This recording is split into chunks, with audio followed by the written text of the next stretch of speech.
The Lord sent me to bring glad tidings to the poor and to proclaim liberty to captives.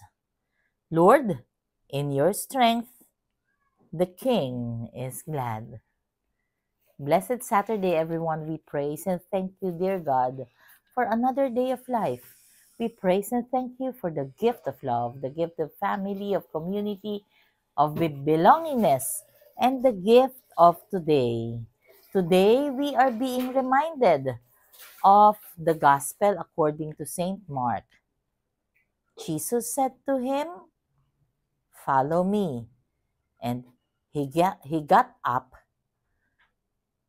and followed Jesus. Yun yung gusto nating pagnilayan.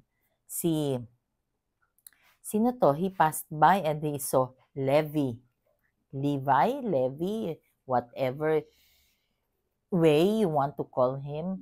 Pero nakita siya ni Jesus at sinabi ni Jesus sa kanya, "Follow me." Yan din sinasabi sa atin ni Lord.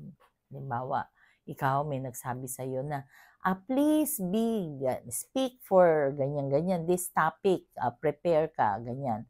Akala mo ba yung taong nagsabi sa iyo, siya yun? Instrumento lang yan ni Jesus. Actually, tinatawag ka ni Jesus. Lahat kasi tayo tinatawag ni Jesus to follow Him. Kapatid, nandito na tayo. Nandito na tayo sa okasyon kung saan we are being called.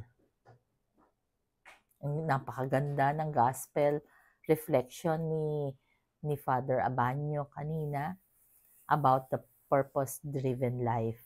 Sinasabi niya na yung libro ni Rick Warren tungkol sa purpose-driven life ay napakaganda pagkat merong paalala sa lahat sa atin na tayo ay hindi nandirito ng walang dahilan.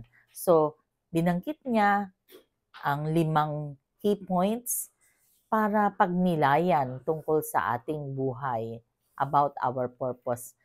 Gaya ng nasasaad ko sa aking libro that nothing happens by chance. So, kung ikaw ay nandirito pa, ikaw ay created ng Diyos, may dahilan siya kung bakit kanya create. One point is, sana malaman natin ang purpose ng Panginoon sa atin. Gawin natin yung bawat oras ng buhay natin is an act of thanksgiving sa kadahilan ng dapat nating ipagpasalamat ang pagkakalalang ng Panginoong Diyos sa atin. Ang ikatlo ay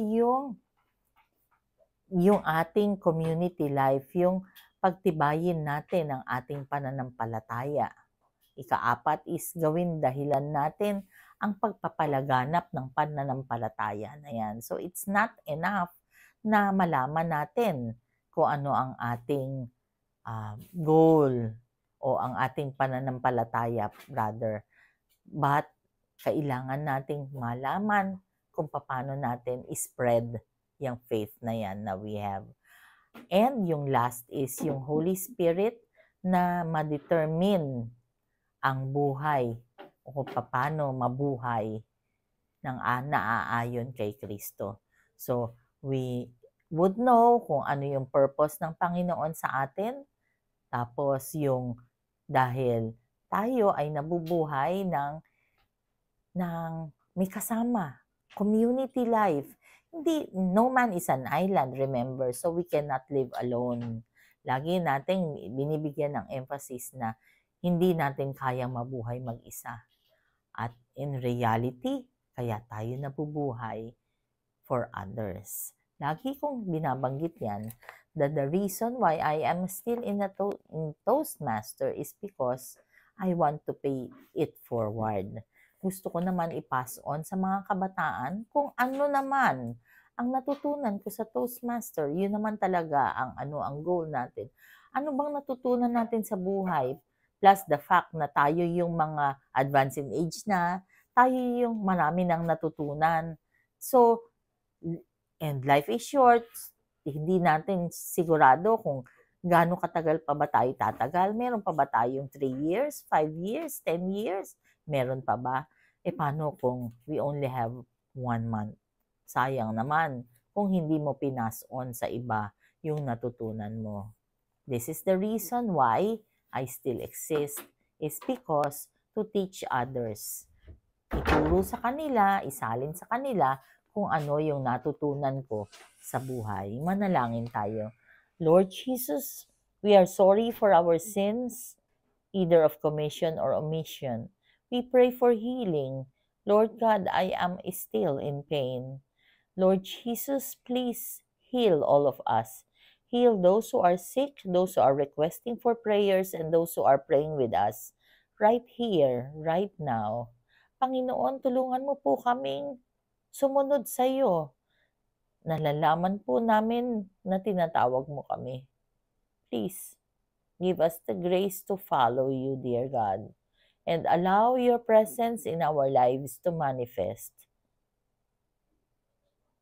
Stay with us, dear Jesus, because without you, we are nothing. We can do nothing. Panginoon, ang araw na ito ay so punong-puno ng schedule. I just offer to you this day, this weekend actually, until tomorrow. Marami po kaming gampanin. Pero ikaw lang po at sa'yo lang po nakasentro at nakafocus ang aming buhay. All this we pray in Jesus' mighty name through the intercession of our Blessed Mama Mary. Tandaan natin, sabi ni Jesus, follow me. Please. Lord, give us the grace and the courage to follow you. Amen. Blessed Saturday once again, we remember our devotion to our Blessed Mama Mary. God bless.